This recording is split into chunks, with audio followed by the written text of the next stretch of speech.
नमस्कार बच्चों, स्वागत है आप सभी का मौर्य अकेडमी पर।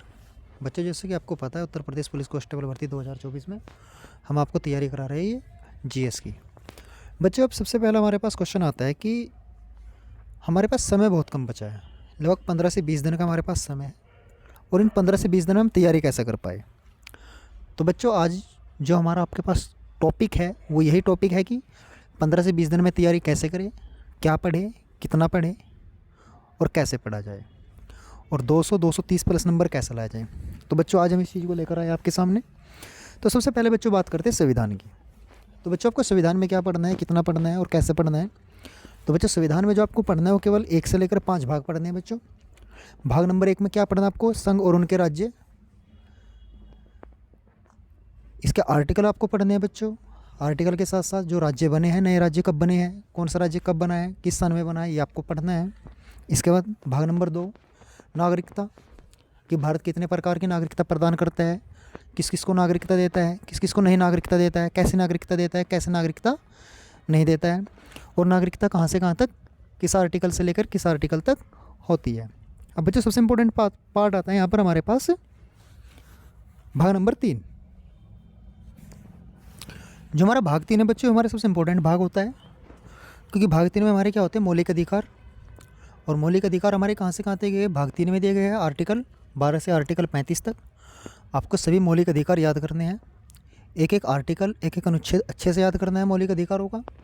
किस मौलिक अधिकार में क्या दिया गया है ये आपको याद करना है।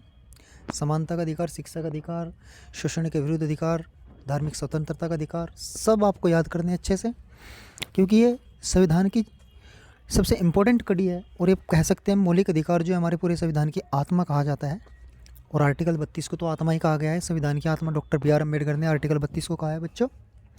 तो आपको मौलिक अधिकार बहुत अच्छे से याद करने हैं। मौलिक अधिकारों से आपको एग्जाम में जरूर 2 क्वेश्चन देखने को मिलेंगे, ये मैं 100% कह सकता हूँ आपको, और बिल्कुल श्योर है कि आपको 2 क्वेश्चन मौलिक अधिकारों से देखने को जरूर मिलेंगे।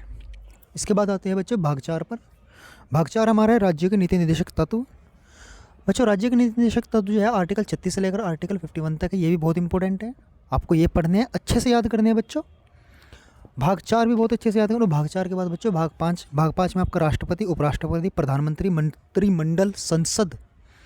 संसद के कितने सदन होते हैं, संसद में कितनी सीटें होती है, राज्यसभा में कितनी सीटें होती, संसद में कितने सदन होते हैं बच्चों। संसद में 2 सदन होते हैं। लोकसभा में कितनी सीटें होती है, राज्यसभा में कितनी सीटें होती है, संसद किस आर्टिकल के तहत आती है, लोकसभा किस आर्टिकल के तहत आती है, राज्यसभा किस आर्टिकल के तहत आती है बच्चों। ये सब आपको पढ़ना है अच्छे तरीके से। इसके बाद जो अन्य पढ़ना है बच्चों, आपको वो सिर्फ इतना पढ़ना है कि निधि कितने प्रकार की होती है। निधि 2 प्रकार की होती है, एक संचित निधि और एक आकस्मिक निधि। ये किस आर्टिकल के अंतर्गत आती है। आपातकाल कितने प्रकार के होते हैं, और राज्यपाल की शक्ति और राज्यपाल के कार्य। बच्चों, संविधान से इससे बाहर आपका कोई भी क्वेश्चन नहीं आएगा। ये मेरा खुद का आजमाया हुआ तरीका है उत्तर प्रदेश पुलिस का।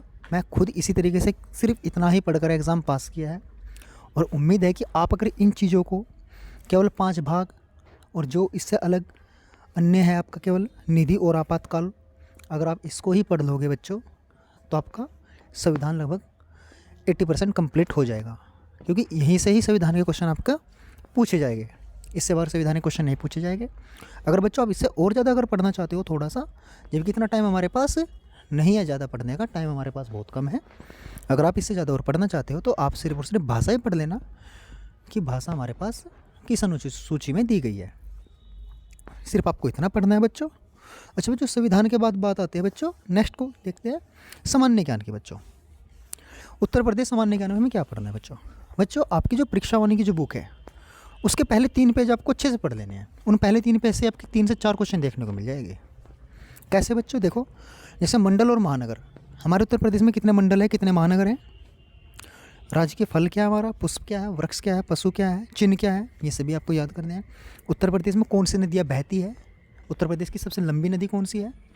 अच्छा बच्चों, उत्तर प्रदेश की सीमा कितने देश से लगती है बच्चों, क्योंकि चाइना से और नेपाल ये देश है बच्चों।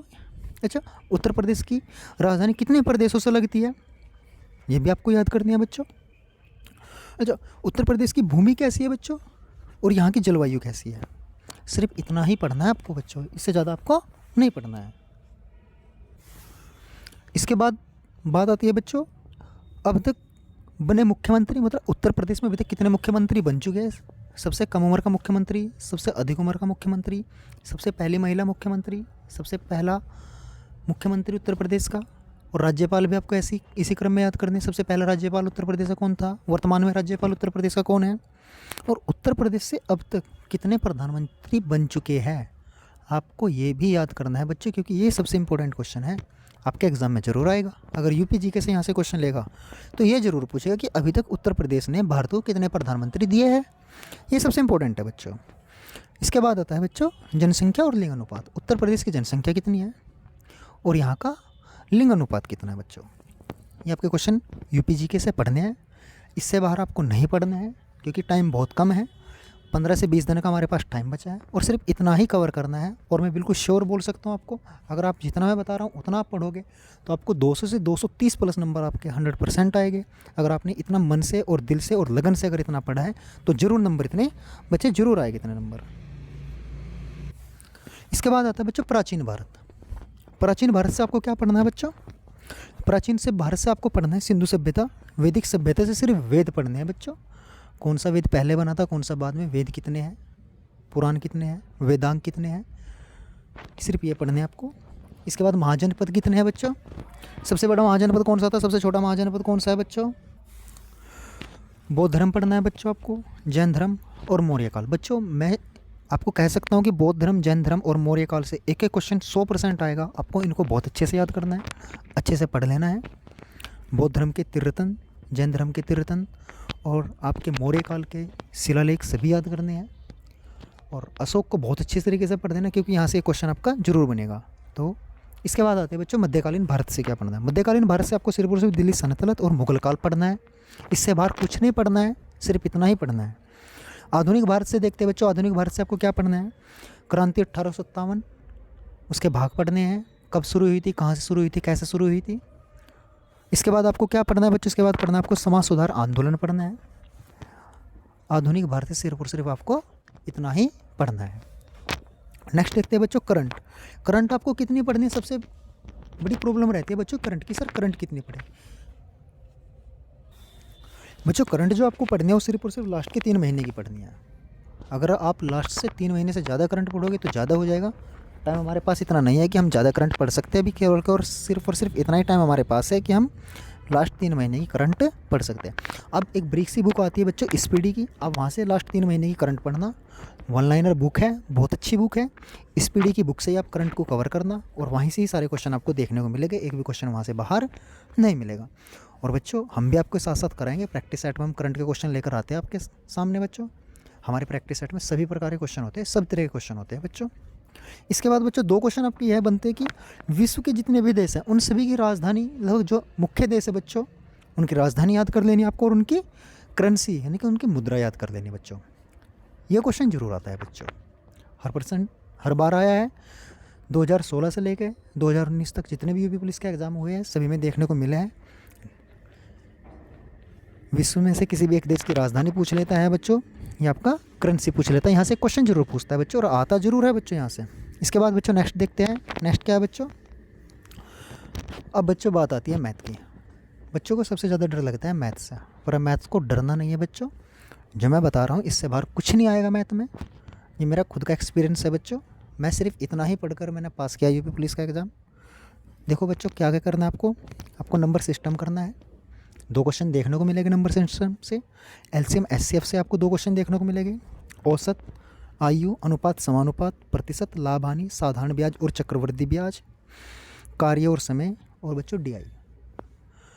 बच्चों यहाँ से आपके 35 क्वेश्चन बनेगा तो लगभग 38 क्वेश्चन सारे के सारे पर 35 क्वेश्चन 100% यहाँ से बन जाएंगे इससे, क्योंकि कार्य और समय से लगभग 2 क्वेश्चन आते हैं, प्रतिशत के 2 से 3 क्वेश्चन आएंगे, लाभ हानि के 2 क्वेश्चन आते हैं, साधारण ब्याज और चक्रवृद्धि ब्याज से 1 क्वेश्चन आएगा, नंबर सिस्टम से 3 से 5 क्वेश्चन आएंगे, एलसीएम एचसीएफ से 2 क्वेश्चन, औसत से 2 क्वेश्चन, आयु से 2 क्वेश्चन, अनुपात समानुपात से बच्चों 2 से 3 क्वेश्चन। बच्चों आपको बहुत अच्छे से करने हैं, बहुत इंपॉर्टेंट है, इससे बाहर आपको कुछ नहीं पढ़ना है, सिर्फ इतना ही पढ़ना है आपको। और बच्चों मैथ में ज़्यादा कुछ नहीं करना है, क्योंकि आपको पता है टाइम हमारे पास 15 से 20 दिन सिर्फ है। और आपको ज़्यादा ऐसा नहीं करना कि हम इससे ज़्यादा और कर ले बच्चों, पता लगा कि आपको जो आपने पीछे पढ़ा हुआ वो भी आप भूल गए। ऐसा नहीं करना है, सिर्फ और सिर्फ आपको लिमिट में पढ़ना है, कम पढ़ना है पर अच्छा पढ़ना है बच्चों। अब इसके बाद बात आती है बच्चों रीजनिंग की। रीजनिंग में आपको क्या करना है, देखो समानता करनी है, उपमा करना है, खून के रिश्ते यानी कि ब्लड रिलेशन करना है बच्चों, दिशा बोध परीक्षण श्रृंखला करनी है, कोडिंग डिकोडिंग, अंतरिक्ष दृश्य समस्या और सुलझाना करना है बच्चों। आपको विश्लेषण और निर्णय वर्गीकरण करना है बच्चों। वेन डायग्राम के 4 से 5 क्वेश्चन आते हैं बच्चों, और पेपर फोल्ड के भी 4 से 5 क्वेश्चन आते हैं बच्चों। तर्क और न्याय सैलोजिम बोलते हैं बच्चों जिसको, 4 से 5 क्वेश्चन सैलोजिम के और 405 क्वेश्चन आपके 3 से 4 क्वेश्चन बच्चों आपके तर्क के आएंगे। सैलोजिम और तर्क के जो तर्क और न्याय के क्वेश्चन बच्चों 7-8 क्वेश्चन दोनों के मिलाकर आते हैं बच्चों। घड़ी के 2 क्वेश्चन आएंगे, कैलेंडर के 2 क्वेश्चन आएंगे बच्चों। आपके 38 क्वेश्चन यहाँ से बन जाते हैं। आपको सिर्फ इतना ही करना है, इससे ज़्यादा आपको रीजनिंग से नहीं करना है बच्चों। अब बच्चों बात आती है हिंदी। हिंदी में आपको क्या करना है, देखो साहित्य हिंदी बहुत बड़ा पार्ट है बच्चों। साहित्य हिंदी आप उसे पढ़ना पर कम पढ़ना बच्चों, क्योंकि बहुत बड़ा पार्ट है साहित्य हिंदी का, इतना नहीं पढ़ सकते आप। उसमें कुछ इंपॉर्टेंट जो मुख्य रचनाएं हैं केवल आपकी, जो मुख्य कवि है केवल वो पढ़ लेना, जैसे प्रेमचंद हो के उनको पढ़ लेना बच्चों। प्रेमचंद के बाद आपके महादेवी वर्मा होगी बच्चों, उनको पढ़ लेना। जो मुख्य है सिर्फ उनको पढ़ना है बच्चों। अच्छा बच्चों आपको इसमें हिंदी में क्या पढ़ना है, सबसे पहले आपको वर्णमाला, तत्सम तद्भव, पर्यायवाची शब्द, विलोम शब्द, अनेकार्थी शब्द, वाक्यांश के स्थान पर एक शब्द, समामरूपी और भिन्नात्मक शब्द पढ़ने बच्चों। शुद्ध और अशुद्ध पढ़ने हैं, लिंक वचन कारक सर्वनाम विशेषण क्रिया काल वाच्य अवयव, उपसर्ग प्रत्यय संधि समास, विराम चिन्ह, मुहावरे और लोक पंक्तियाँ, रस छंद और अलंकार। बच्चों आपके पास 15 से 20 दिन का समय है, सिर्फ आपको इतना ही पढ़ना है, इससे ज़्यादा आपको नहीं पढ़ना है बच्चों। ऐसा नहीं है कि अगर आप ज़्यादा पढ़ने के चक्कर में कम भी खो दिया बच्चों, ज़्यादा है बच्चों। एग्ज़ाम सभी बच्चे देते हैं, पर आपको पता है सिलेक्शन सिर्फ उनका होता है जो सिलेक्टेड पढ़ते हैं। मैंने आपको सिर्फ और सिर्फ सिलेक्टेड बताया है, इससे कोई ज़्यादा नहीं बताया। अगर आप इतना ही करोगे तो आपको 200 से 230 प्लस नंबर 100% आप लेके आओगे। आप हमारे साथ लगातार ऐसे बने रहिए मौर्य एकेडमी पर। आज के लिए बच्चों इतना ही, और आप हमें कमेंट में ज़रूर बताएं कि आपको हमारी इन्फॉर्मेशन कैसे लगी है बच्चों। जय हिंद, जय भारत।